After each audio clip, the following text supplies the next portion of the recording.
మహాదేవుణ్ణు మన రక్షకుడైనటువంటి యేసుక్రీస్తు నామములో మీ అందరికీ వందనాలు తెలియజేస్తున్నాను.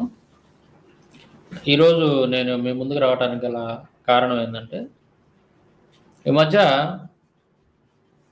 ఒక సహోదరుడు నాకు కొన్ని వీడియోలు పంపించాడు.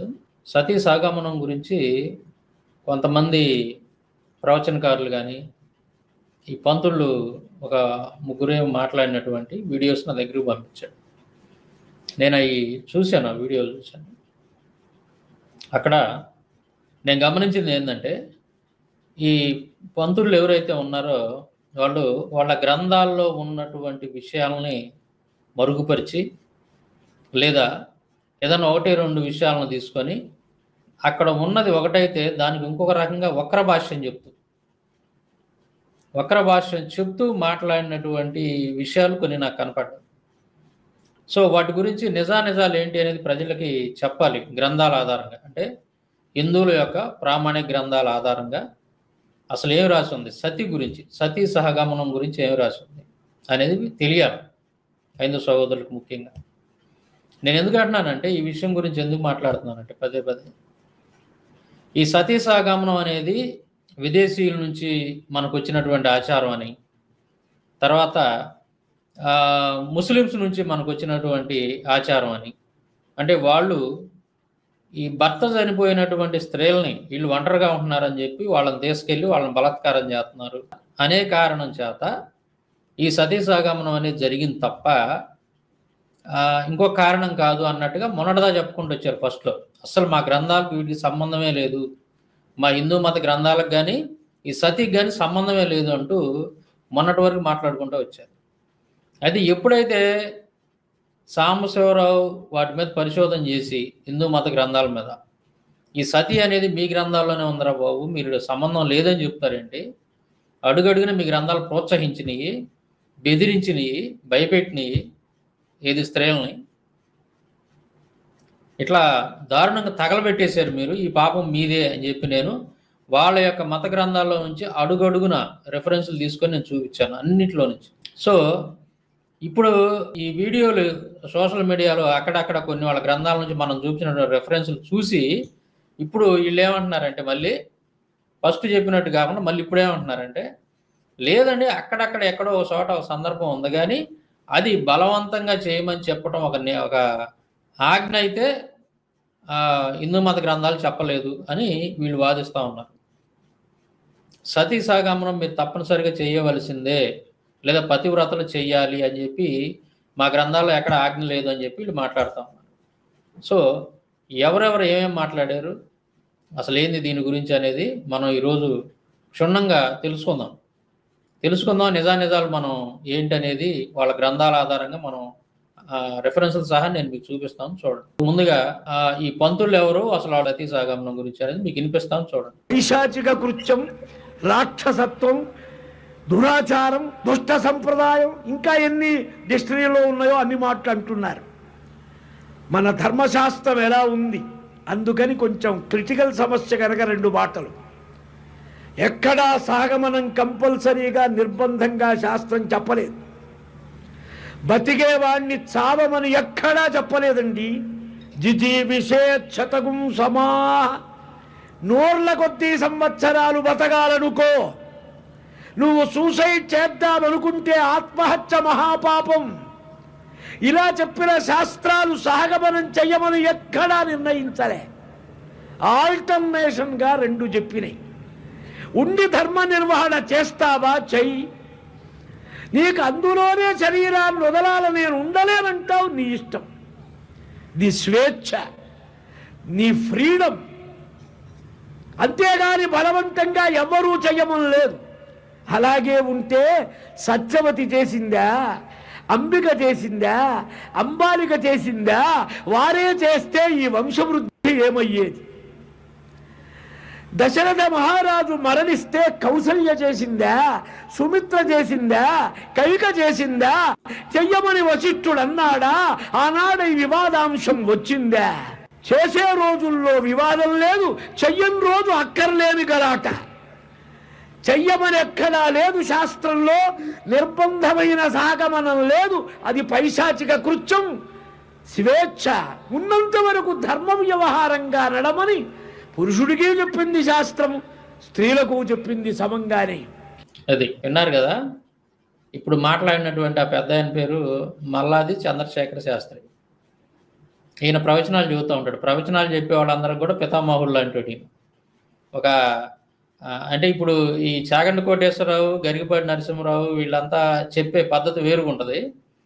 ఈయన ఏంటంటే కొద్దిగా సాహిత్యంతో, స్వర రాగాలతోటి ఇనసొంపుగా ఉంటుంది అనమాట. ఈయన చెప్పేటటువంటి ప్రవచనాలు. చాలా పాత మనిషి కదా. అప్పుడప్పుడు నేను ఈయన ఏం చెబుతుంటాడా ఈ గ్రంథాల్లో రాసినటువంటి విషయాల గురించి అని చెప్పి నేను గమనిస్తూ ఉంటాను అనమాట ఇలాంటి వాళ్ళు. సరే, ఇప్పుడు ఈయన ఏం చెప్పాడంటే సతీ సహగమనం అనేది చెయ్యమని శాస్త్రాల్లో కంపల్సరీ అని చెప్పి ఎక్కడా లేదు అని చెప్తున్నాడు ఒక మాట. ఇంకొకటి ఏమంటున్నాడంటే సత్యవతి చేసిందా, అంబిక చేసిందా, అంబాలిక చేసిందా, అంటే ఈ కౌరవులు పాండవుల యొక్క నాయనమ్మ చేసిందా, లేదంటే వాళ్ళ మదర్స్ చేశారా? ఎవరు చేయలేదు కదా. అంటే ఇక్కడ ఈ పాండురాజు ధృతరాష్ట్రుడు యొక్క వాళ్ళ నాయనమ్మ చేయలేదు, అలాగే వాళ్ళ మదర్స్ కూడా ఎవరు చేయలేదు కదా. అలాగే రామాయణంలో కనుక చూసినట్లయితే రాముడు తల్లి కౌసల్య చేయలేదు, కైక చేయలేదు, సుమిత్ర చేయలేదు, వశిష్ఠుడు చెప్పలేదు అంటున్నాడు. అలాగే ఇంకా ఏమంటున్నాడు ఈయన, మా శాస్త్రాల్లో ఎక్కడా కూడా చెప్పలేదు ఆ విధంగా కంపల్సరీ సహగమనం చేయాలని అని ఈయన అంటున్నాడు. ఈ ప్రవచనాలు చెప్పేటటువంటి వ్యక్తి పెద్ద ఆయన అనమాట. ఇప్పుడు లీడ్ ఆయన చనిపోయాడు. సరే, ఇప్పుడు మనం పరిశీలన చేద్దాం.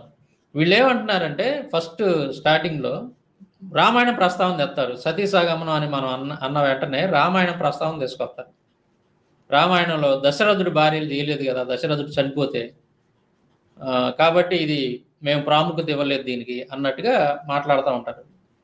ఒకసారి మనం రామాయణాన్ని పరిశీలన చేద్దాం. రామాయణంలో ఈ సతీ సహగమనం ప్రస్తావన ఉందా లేదా, దశరథుడు చనిపోయినప్పుడు అప్పుడు ఏం జరిగింది, వాళ్ళ భార్యలు ఏమన్నారు అనేది ఒకసారి మనం చూద్దాం. ఇక్కడ మనం గమనించినట్లయితే రాముడు తండ్రి దశరథుడు మరణించినప్పుడు రాముడు తల్లి కౌసల్య తన భర్తతో పాటు సతీ సహగమనం చేయడానికి సిద్ధపడింది. ఎక్కడ అంటే నేను ఆ సందర్భం చెబుతాను, రెఫరెన్స్ కూడా చెబుతాను, చూసుకోండి ఒకసారి. వాల్మీకి రామాయణం అయోధ్యకాండ 66వ సర్గ 12వ శ్లోకం.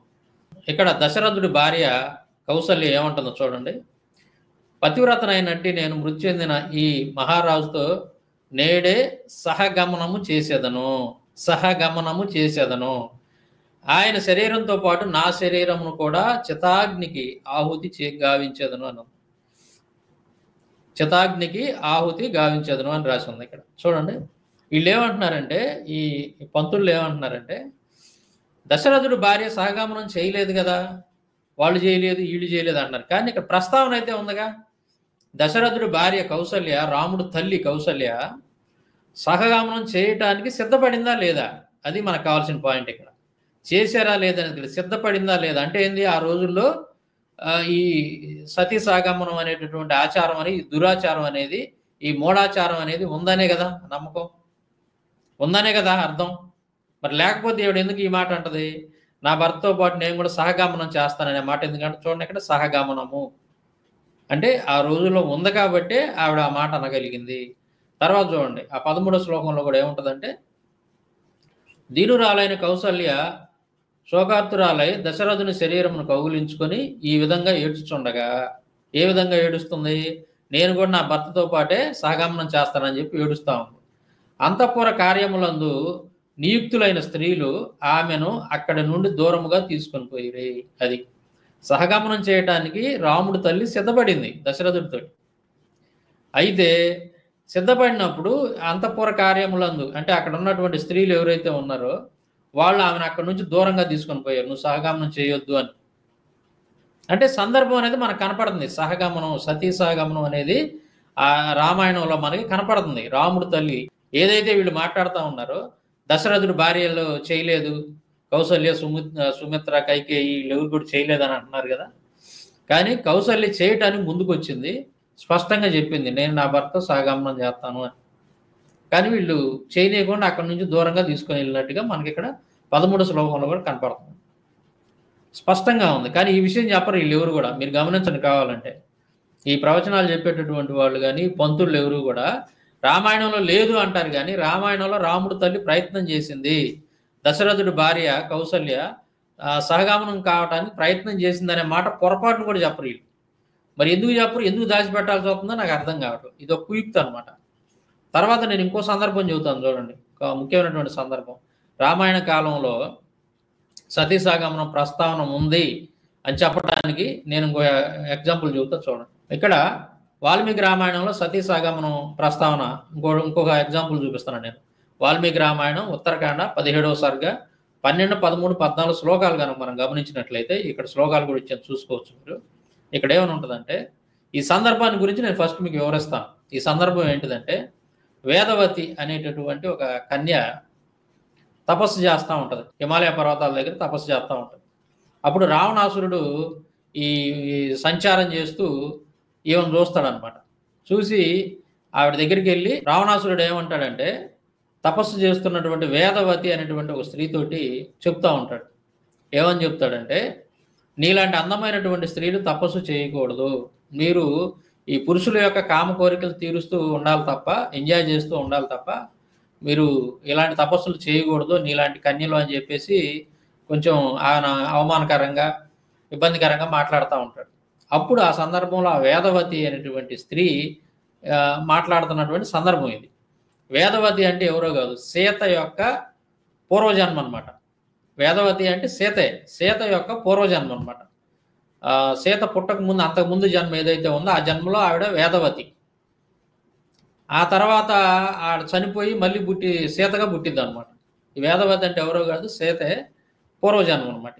అయితే ఇక్కడ చూడండి ఏమని రాసింది. దేవతల ప్రభువు 3 లోకాలకు అధిపతి అయిన విష్ణువు తన అల్లుడు కావాలని నా తండ్రి కోరికగా ఉండెను. అందుచే అతడు నన్ను మరెవరికి ఇచ్చుటకు అంగీకరించలేదు. శంభువు అనే దైత్యరాజు ఇందుకు కోపించను. ఆ పాపాత్ముడు నా తండ్రిని రాత్రి నిద్రించుండగా చంపివేసెను. పిమ్మట మహాభాగ్యవంతురాలైన నా తల్లి దీనురాలై నా తండ్రి శరీరమును కౌగిలించుకొని అగ్నిలోకి ప్రవేశించినది. అంటే సహగమనం చేసింది. వేదవతి యొక్క తండ్రిని ఈ దైత్యరాజు అనేటువంటి వాడు ఎవడైతే ఉన్నాడో, శంభు అనేటువంటి వాడు, ఈ శంభు అనేటువంటి వాడు రేతి నిద్రపోతున్నప్పుడు తన తండ్రిని చంపాడు. వేదవతి యొక్క తండ్రి చితిలోనే తన తల్లి కూడా సహగమనం చేసింది అనేటటువంటి విషయాన్ని రావణాసురుడితోటి వేదవతి చెప్తున్నటువంటి సందర్భం ఇది. అంటే ఏంది, రామాయణంలో ఈ సతీ సహగమనం ప్రస్తావన అనేది ఉంది, చేసినట్టుగా కూడా ఉంది. కానీ రాముడి యొక్క తల్లి సహగమనం చేయడానికి సిద్ధపడినప్పుడు అక్కడ ఉన్నటువంటి వాళ్ళు ఆమెను దూరంగా తీసుకెళ్తారు చేయకుండా. ఈ విషయాలు ఎందుకు చెప్పరు వీళ్ళు నాకు అర్థం కావట్లేదు. ఎందుకు దాచిపెడుతున్నారు మీరు? అబ్బే రామాయణంలో లేదండి, ఎవరో చేయలేదండి అంటారు. రామాయణంలో వేదవతి యొక్క తల్లి సహగమనం చేసినట్టుగా, సతీ సహగమనం చేసినట్టుగా మన స్పష్టంగా ఆధారాలు కనపడుతుంది. కానీ ఈ మాట మాత్రం వీళ్ళు పొరపాటును కూడా చెప్పరు. ఈ విషయం చాలా స్పష్టంగా మనకు కనపడుతుంది. దశరథుడి యొక్క భార్య కౌసల్య సతీ సహగమనం చేయడానికి ప్రయత్నించింది. ఆ ప్రయత్నాన్ని వీళ్ళు అడ్డుకొని దూరంగా తీసుకొని వెళ్ళారు అక్కడ ఉన్నటువంటి స్త్రీలు. తర్వాత వేదవతి అంటే ఎవరో కాదు, సీత యొక్క పూర్వజన్మ అనమాట. వేదవతి యొక్క తండ్రి చనిపోయినప్పుడు ఆ వేదవతి యొక్క తల్లి సతీ సహగమనం చేసినట్టుగా మనకి ఇక్కడ స్పష్టంగా కనపడతాం. ప్రస్తావన అయితే ఉందన్నమాట. సో ఇది రామాయణంలో మరి సతీ సహగమనం యొక్క ప్రస్తావన. మరి మల్లాది చంద్రశేఖర శాస్త్రి అనేటువంటి ఒక సంస్కృత పండితుడు, ఆయన మరి ఈ విధంగా ఎందుకు ఈ విషయాలన్నీ దాచిపెట్టి రామాయణంలో లేదని ఎందుకు చెప్తున్నాడో నాకు అర్థం కావట్లేదు. ఆయనే కాదు, సామవేదం షణ్ముఖ శర్మ గారు అని చెప్పి ఆయన కూడా రామాయణంలో లేదు అని చెప్పి మాట్లాడతాం. రామాయణంలో వాళ్ళు ఎవరు చేయలేదని చెప్పి మాట్లాడతాం. ఇవన్నీ ఇంకో చూద్దాం. మళ్ళీ ఆ సామవేదం షణ్ముఖ శర్మ గారు ఏం మాట్లాడుతున్నారో ఒకసారి గమనిద్దాం. తప్పనిసరిగా భర్త మరణించిన తర్వాత స్త్రీ కూడా సహగమనం చెయ్యాలని ఎక్కడ శాస్త్రమందు లేదు. అలా ఉన్నట్లయితే దశరథుడు మరణించిన తర్వాత 3 రాణులు ఉన్నారు. రామచంద్రమూర్తి వాళ్ళని గౌరవించారు. ఆనాడు సమాజం కూడా గౌరవించింది. చూడండి వీళ్ళందరూ ఏ విధంగా మాట్లాడుతున్నారో మీరు గమనించండి ఒకసారి. దశరథుడి యొక్క భార్యలు సహగమనం చేయలేదు అన్నారు, కానీ సహగమనం చేయడానికి ప్రయత్నించింది కౌసల్య అనే మాట చెప్పట్లే వీళ్ళు. అంటే వీళ్ళకి రామాయణం తెలియదా? చదవలేదా వీళ్ళు? రామాయణం అంటే ఖచ్చితంగా తెలుసు, చదివారు. ఆ విషయం కూడా తెలుసు, ఆ సందర్భం కూడా ఇందాక మనం చూపించిన సందర్భం. కానీ వీళ్ళు చెప్పడానికి భయపడుతున్నారు. ఎందుకు భయపడుతున్నారు అని అంటే, స్పష్టంగా ఈ హిందూ మత గ్రంథాలు అనేటటువంటివి ఈ సతీ సాగమనాన్ని ప్రోత్సహించినవి.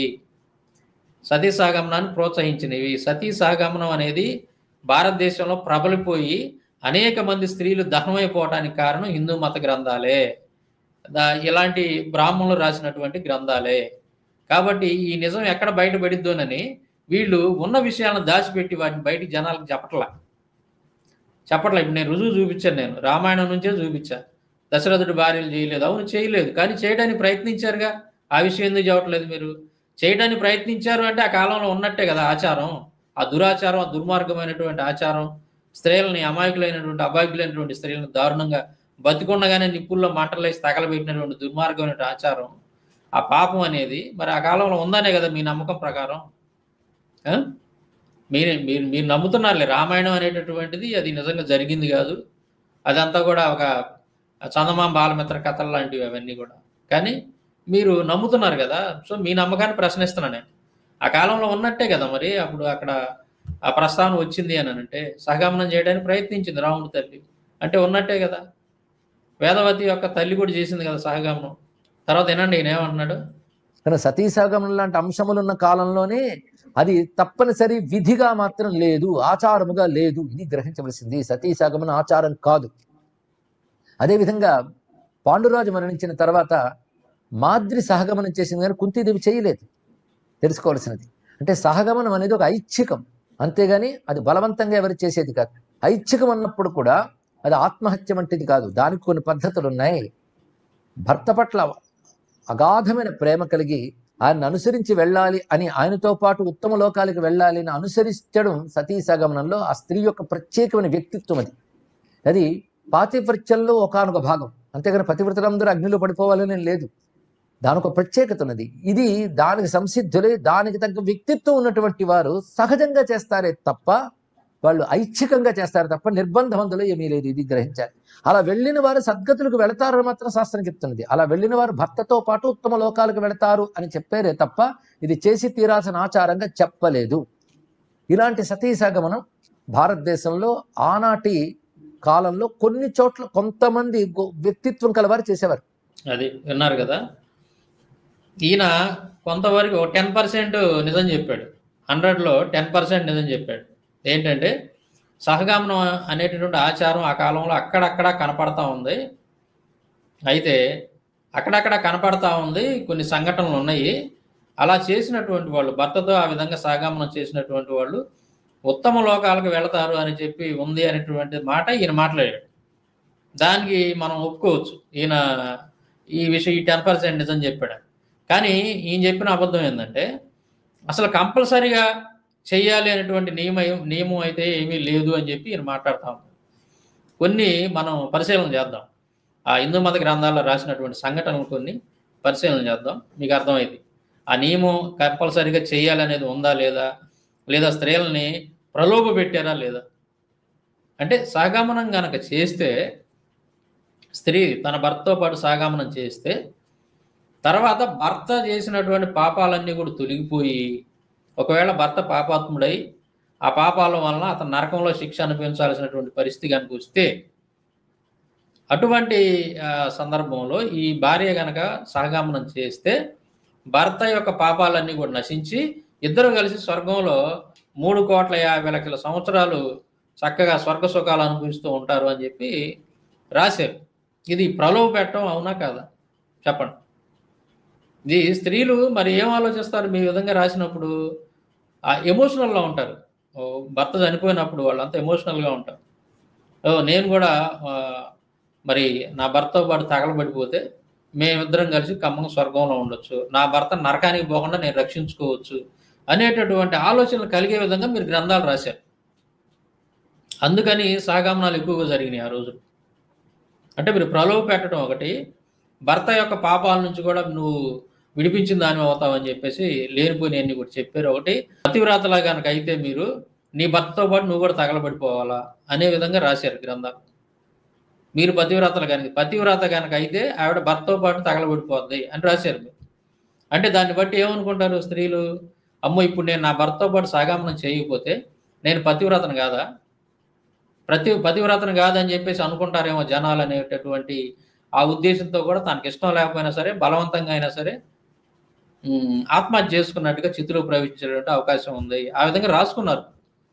నేను అన్ని రెఫరెన్స్లను చూపిస్తాను. నేను నా సొంత మాటలు చెప్పట్లా. అంతేకాదు, భర్తతో పాటు సహగమనం చేయనటువంటి స్త్రీ ఆవిడ నరకానికి పోయిద్దని, ఆ తర్వాత జన్మలు కూడా దుష్ట జన్మలు ఎత్తిద్దని చెప్పేసి, నీచమైన జన్మలు ఎత్తిద్దని చెప్పేసి రాసుకున్నారు మీ గ్రంథాలు.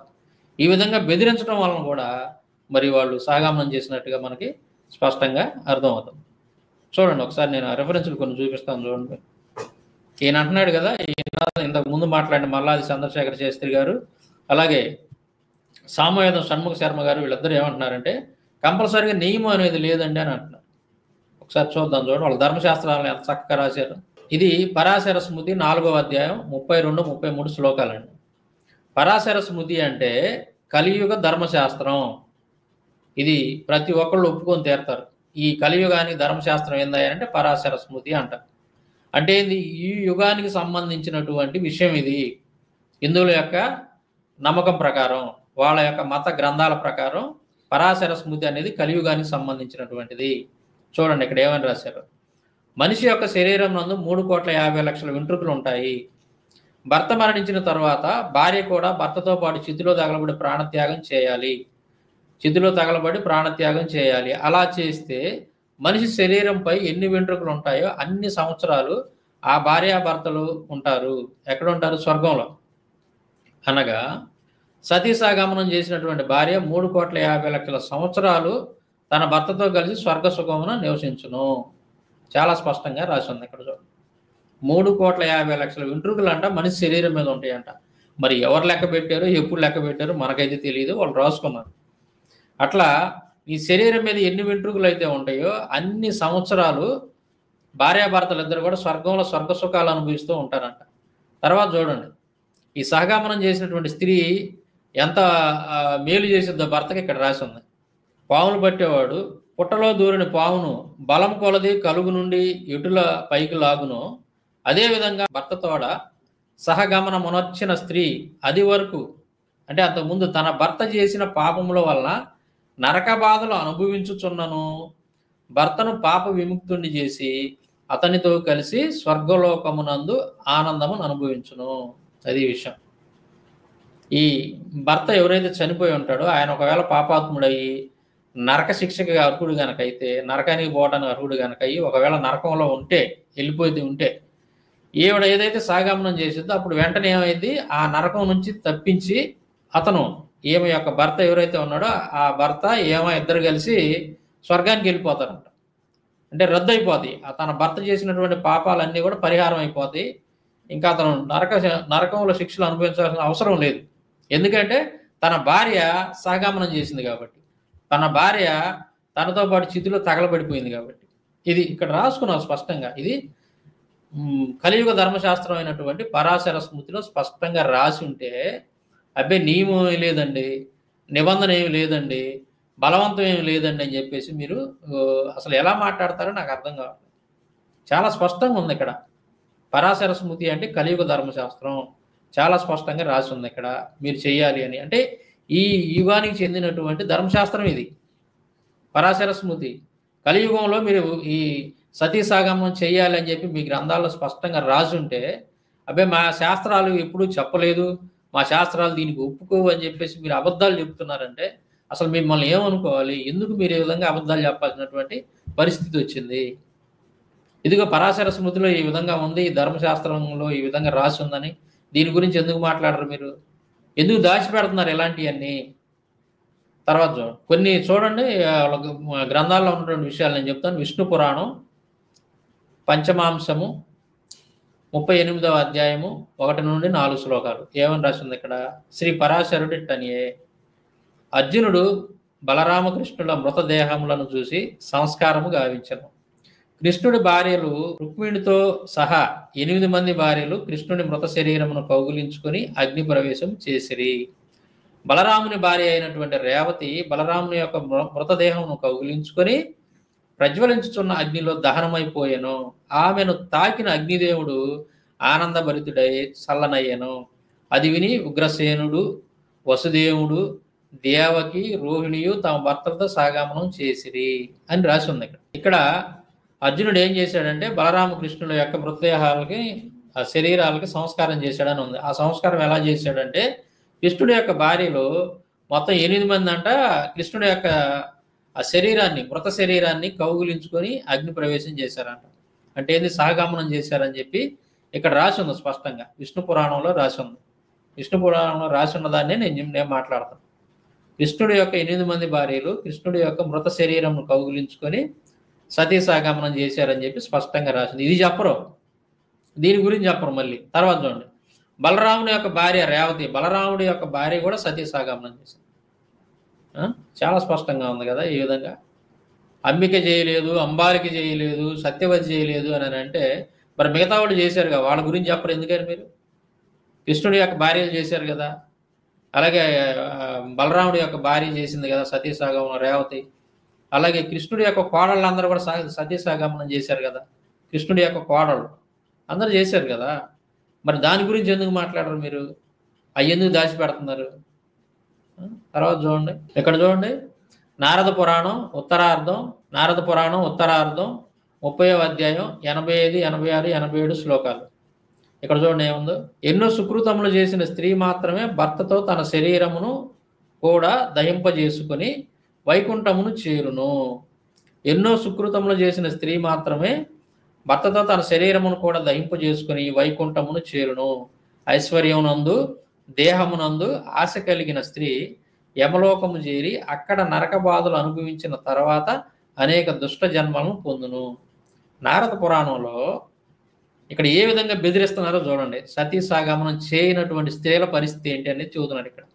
మీరు నీ భర్తతో పాటు నీ శరీరాన్ని కూడా దహనం చేసుకుంటే నువ్వు ఎన్నో సుకృతములు చేసినటువంటి స్త్రీవి, నువ్వు చాలా పవిత్రాలువి, నువ్వు ఎంత గొప్ప స్త్రీవి అని చెప్పి చెబుతున్నాడు ఇక్కడ. ఒకవేళ నువ్వు గనక సహగమనం చేయకపోతే నీ ఐశ్వర్యం నందు లేదా నీ దేహం నందు ఆశ కలిగిన స్త్రీ ఒకవేళ నువ్వు సహగమనం కనుక చేయకుండా ఆగుతూనే ఉంటే యమలోకం చేరి అంట ఏది చనిపోయిన తర్వాత అక్కడ నరక బాధలు అనుభవించిన తర్వాత అనేక దుష్ట జన్మలను పొందును.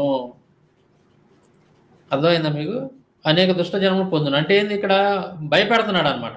నువ్వు కనుక నీ భర్తతో పాటు సహగమనం కాకపోతే తర్వాత నువ్వు యమలోకానికి పోతావు, అక్కడ నరకానికి వెళ్ళిపోతావు, ఆ నరక బాధలు అనుభవిస్తావు, ఆ తర్వాత అనేక దుష్ట జన్మలను పొందుతావు అని చెప్పేసి స్పష్టంగా రాసి ఉంది. నారద పురాణం ఉత్తరార్ధం 30వ అధ్యాయం 85, 86, 87 శ్లోకాలు చాలా స్పష్టంగా చెప్తాం. స్కంద పురాణం కాశీఖండం పూర్వభాగం 4వ అధ్యాయం 53 నుండి 59 శ్లోకాలు మనం గమనించినట్లయితే, భార్య భర్తను ఎల్లప్పుడూ అనుసరించాలి. నీడ శరీరాన్ని అనుసరించినట్లు, కాంతి చంద్రుడిని అనుసరించినట్లు, మేఘాన్ని మెరుపు అనుసరించినట్లు భార్య భర్తను అనుసరించాలి. అది భార్య భర్తను అనుసరించాలి. అనుసరించాలంటే ఏంది? అన్ని విషయాల్లోనూ అనుసరించాలి.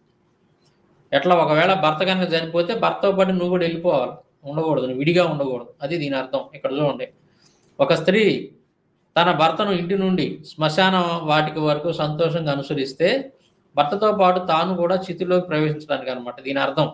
ఆమె ఖచ్చితంగా అడుగడుగున అశ్వమేధ యాగం యొక్క ఫలాన్ని పొందుతుంది. అంటే భర్త యొక్క శవంతో పాటు శ్మశానానికి వెళ్ళాలి, ఏది సహగమనం కావటానికి. అలా వెళ్ళేటటువంటి స్త్రీలు అశ్వమేధ యాగం చేస్తే ఎంత ఫలితం, ఎంత పుణ్యం అయితే వస్తుందో అంత పుణ్యం వచ్చిందా. ఆ తర్వాత పామును పట్టేవాడు పామును పుట్ట నుండి బయటికి లాగినట్టు సహగమనం చేసినటువంటి స్త్రీ తన భర్తను మృత్యుదేవత నుండి విడిపించి స్వర్గానికి తీసుకొని వెళుతుంది. భర్త పాపాత్ముడైనా సరే పతివ్రత అయిన భార్యను చూసి యమభటులు ఆమె భర్తను వదిలిపెట్టి పారిపోతాడు. అది ఇక్కడ కంటిన్యూషన్ శ్లోకాలు అనమాట ఇవన్నీ కూడా. ఏదైతే స్త్రీ భర్తతో పాటు సహగమనం చేసిందో అంటే ఆ చితిలో పడి తగలబడిపోద్దో అప్పుడంట భర్త ఎంత పాపాత్ముడైనా సరే ఆ పాపానికి నరకానికి వెళ్లకుండా ఈ భార్య ఏం చేసిద్ది? స్వర్గానికి తీసుకొని పోయిద్దంట. తర్వాత యమభటులు కూడా అంట ఆమెను చూసి పారిపోతారంట తమ భర్తను వదిలిపెట్టేసి. ఎందుకు? ఆవిడ చితిలో పడి తగలబడిపోయింది కాబట్టి. ఇట్లాగా ఇవన్నీ రాసినప్పుడు మరి స్త్రీలు ఏం చేస్తారు చెప్పండి? వాళ్ళ మైండ్ ఏ విధంగా ఉంటుంది? మీరు ఇవన్నీ రాశారు కాబట్టే కదా వాళ్ళకి ఇష్టం లేకపోయినా సరే బలవంతంగానే చనిపోయింది. ఎందుకు? చితిలో తగలబెట్టి. అంతేకాదు వాళ్ళు ఇష్టమయ్యి కొన్ని జరిగినాయి, బలవంతంగా వాళ్ళ మనసులో ఇష్టం లేకుండా కూడా ఇట్లాంటివన్నీ రాశారు కాబట్టి నా భర్తను నేను ఎలాగైనా సరే నరకానికి పోకుండా స్వర్గానికి తీసుకొని పోవాలని చెప్పేసి ఆ భ్రమలతోటి ఏం చేశారు, వాళ్ళకి ఇష్టం లేకపోయినా సరే తగలబెట్టిపోయారు. ఇట్లా ఎమోషనల్గా ఉంటారు కదా భర్త చనిపోయినప్పుడు, ఆ టైంలో చేశారు ఆ విధంగా. తర్వాత చూస్తే ఇష్టం లేకపోయినా సరే నేను సహగమనం చేయను అన్నటువంటి స్త్రీలకు కూడా వాళ్ళను బలవంతంగా కూడా నెట్టి ఆ చితిలో నెట్టి తగలబెట్టినటువంటి సందర్భాలు కూడా మన చరిత్రలో చాలా ఉన్నాయి అన్నమాట. చాలా కనపడతా ఉంటాయి చరిత్ర కనుక చూసినప్పుడు. తర్వాత పద్మపురాణం సృష్టికరణం 52 అధ్యాయం 68, 69 శ్లోకాలు చూస్తే పతివ్రత అయినటువంటి స్త్రీ భర్తను వదిలి అన్నడూ ఉండదు. అది ఇలాంటి మాట రాసినప్పుడు మరి ఏ స్త్రీలైనా ఎలా ఆలోచిస్తారో మీరు చెప్పండి. పతివ్రత అయినటువంటి స్త్రీ భర్తను వదిలి అన్నడూ ఉండదు. భర్తను వదిలిపెట్టి ఉంది అని అంటే ఆవిడ పతివ్రత కాదు. సో ఇప్పుడు స్త్రీలు ఎలా ఆలోచిస్తారు భర్త చనిపోయినప్పుడు? చూడండి మీరు ఒకసారి. భర్త విదేశాల్లో మరణించినను తాను అగ్నిలో ప్రవేశించి మరణించాలి. చూడండి ఎంత దారుణంగా రాశారు. ఒకవేళ భర్త ఏదన్నా వ్యాపార నిమిత్తం విదేశాలకు వెళ్ళి అక్కడ చనిపోయాడు, ఆ భర్త చనిపోయాడు అనేటువంటి వార్త ఏమో తెలిస్తే ఏం చేయాలి?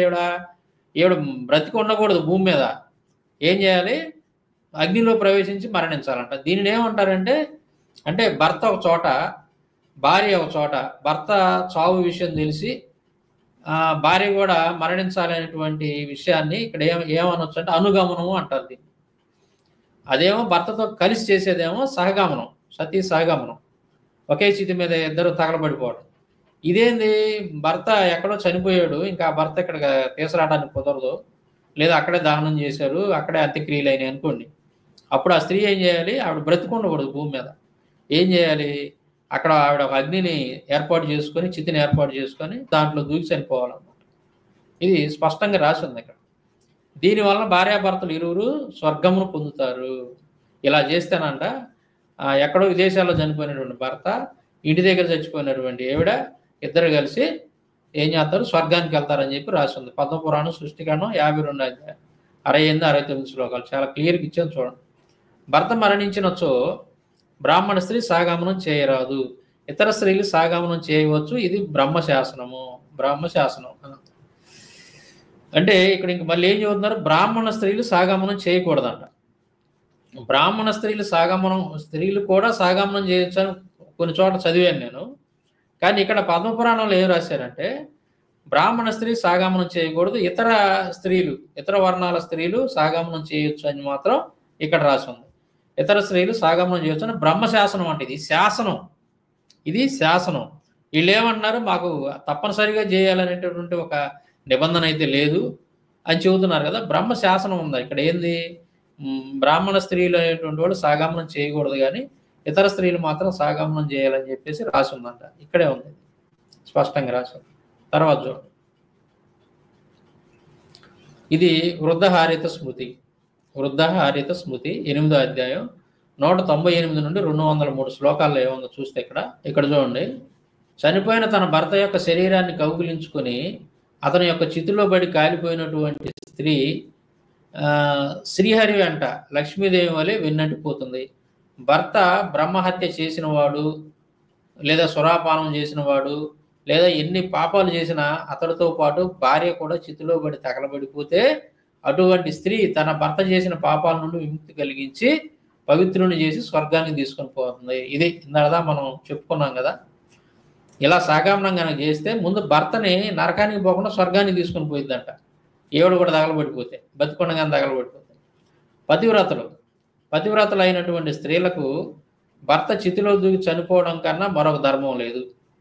ఇది వేరే ధర్మం అనేది లేదు. ఏంటంటే మీరు పతివ్రతలు కనుక అయితే మీ భర్తలు చనిపోయినప్పుడు మీరు కూడా ఆ చితిలోనే పడి తగలబడిపోవాలి. దీనికి మించినటువంటి ధర్మం లేదు, ఇంకో ధర్మం లేదని చెప్పేసి చెప్తా ఉన్నారు. విష్ణు భక్తుడైనటువంటి భర్త శరీరము వెంట చితిలో మరణించిన స్త్రీ పరమయోగులు ఏ లోకానికి పోతారో అట్టి పవిత్రమైనటువంటి విష్ణు లోకానికి వెళుతుంది.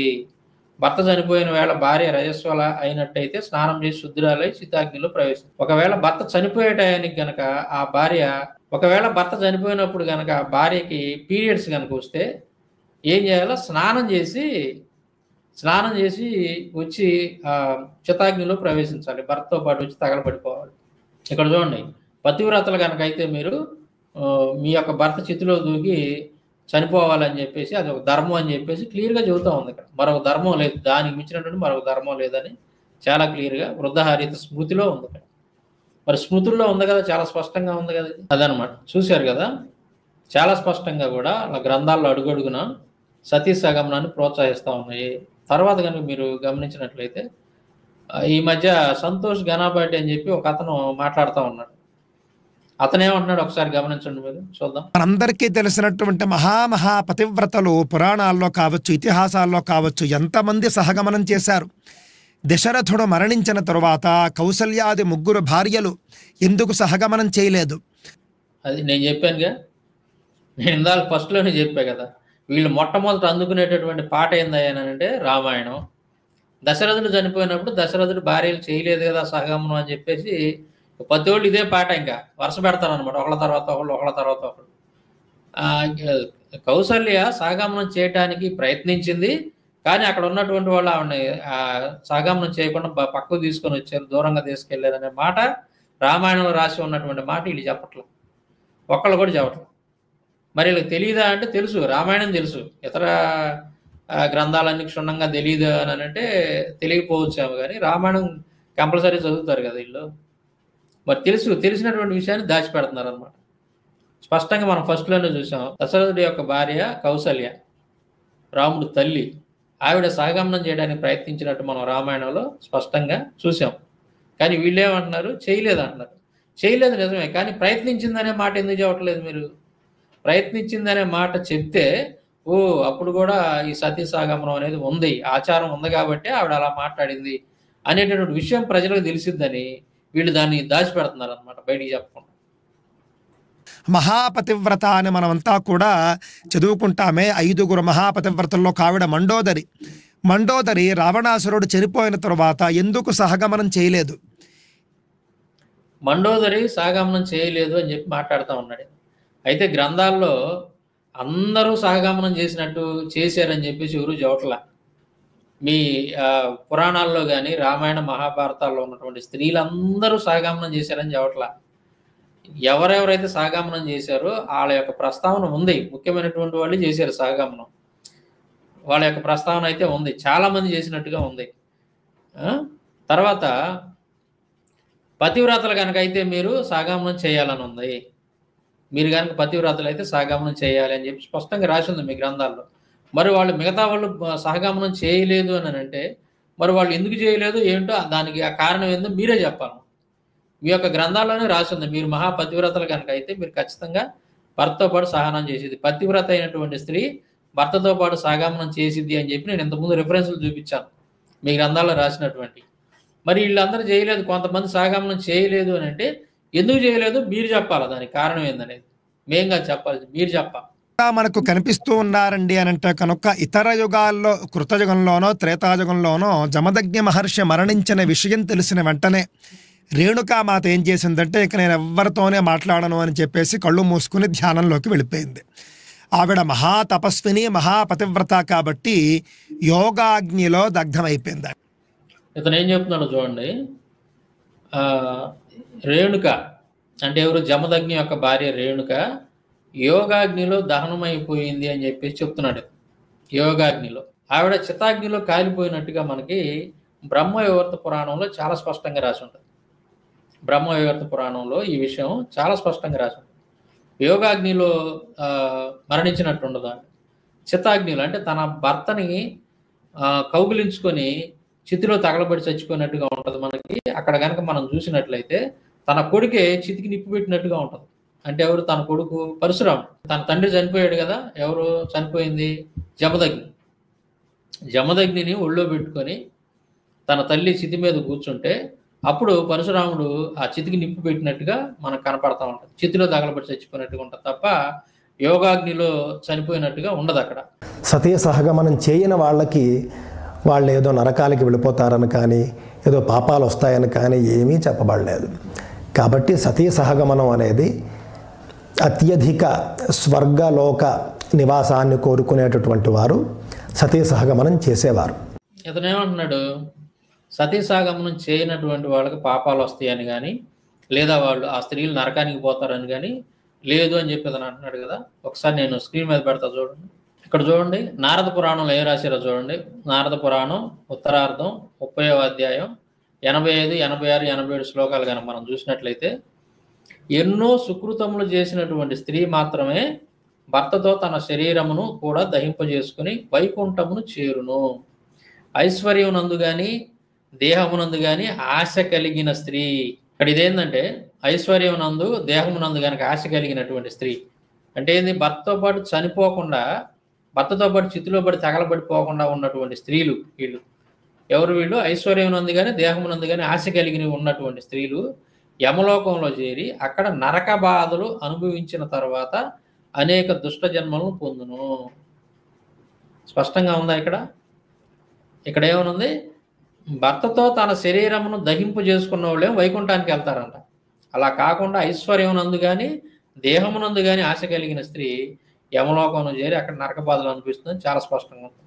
మరి ఈ సంతోష్ ఘనపాటి అనేటువంటి పంతులేంది ఎలా మాట్లాడతాడు? నరకానికి పోతారని కానీ అది పాపం అని కానీ ఎక్కడా లేదని చెప్తున్నాడు. ఇక్కడ నరకానికి పోతారని ఉంది కదా చాలా స్పష్టంగా.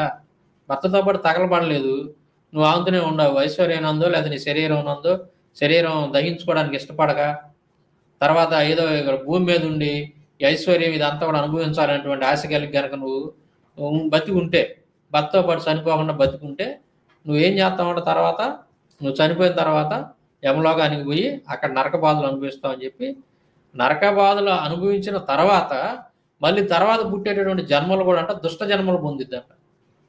ఇంత స్పష్టంగా మీరు రాసుకొని ఎక్కడ లేదండి మరి ఇట్లా నరకానికి పోతారని కానీ, ఒకవేళ సహగమనం చేయనటువంటి స్త్రీలు అలా చేయకపోతే పాపం అని కానీ ఎక్కడా లేదని చెప్పేసి మీరు మాట్లాడుతూ ఉన్నారు సంతోష్ ఘనపాటి గారు. ఎందుకు ఇవన్నీ కూడా మీరు దాచిపెట్టి, ఇంకా ఇయే కాదు ఇంకా చాలా విషయాలు అన్టచబిలిటీ గురించి కానీ, సతీ సాగమనం గురించి, బాల్య వివాహాల గురించి, అదేవిధంగా ఆ స్త్రీలను ఏ విధంగా కించపరిచి దారుణంగా వాళ్ళని నీచంగా వాళ్ళ గురించి రాయబడినాయో ఈ హిందూ మత గ్రంథాల్లో, వాటన్నిటిని కూడా నేను ఒక చోట చేర్చాను అనమాట. కొన్ని వందల రెఫరెన్స్లు ఇచ్చి ఇది మనువాద ధర్మం అని చెప్పేసి నేను రాసినటువంటి ఈ పుస్తకంలో రెండు వాల్యూమ్స్ రాశాను. ఈ పుస్తకంలోనైతే వాల్యూమ్ నెంబర్ 1లో నేను ఈ సతీ సాగమనం గురించి రాశాను. దాదాపు 40 రెఫరెన్స్లు ఇచ్చి ఎక్కడెక్కడ వాళ్ళ గ్రంథాల్లో ఉందో మొత్తం అన్నిట్లో క్లియర్గా రెఫరెన్స్లు సహా ఇచ్చాను అనమాట. శ్లోకాలు, తాత్పర్యం అన్ని రెఫరెన్స్లు సహా ఇచ్చాను అనమాట ఈ గ్రంథంలో.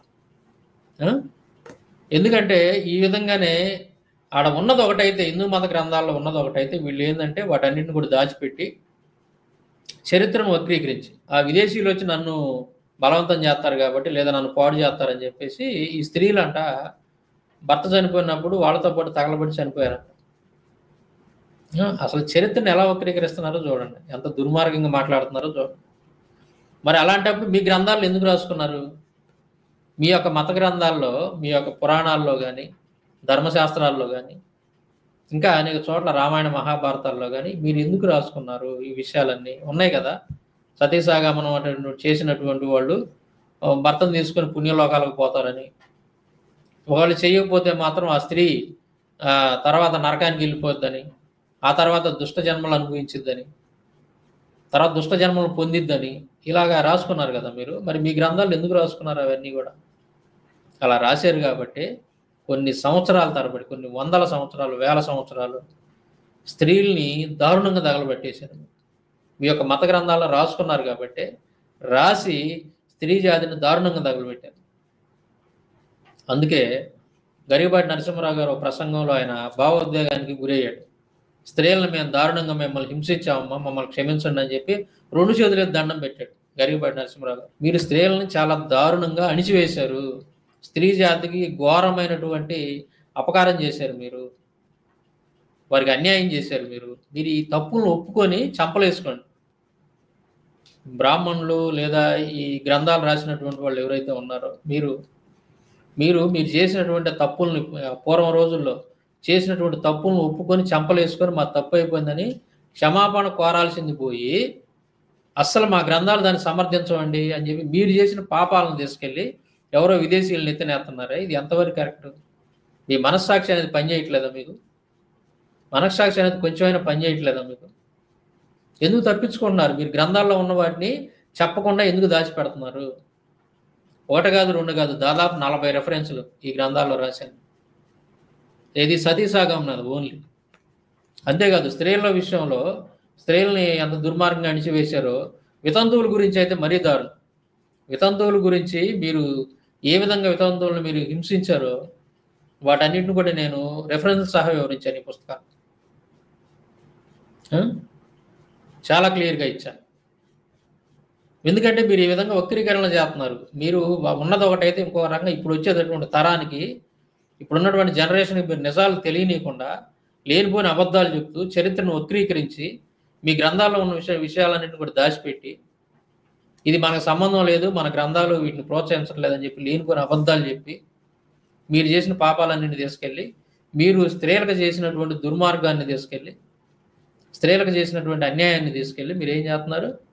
వేరే వాడిని ఎత్తిన వేస్తున్నారు అనమాట, విదేశీయులను ఎత్తిన వేస్తున్నారు. మరి మీ గ్రంథాల్లో మీ వాళ్ళంతా చేశారు కదా.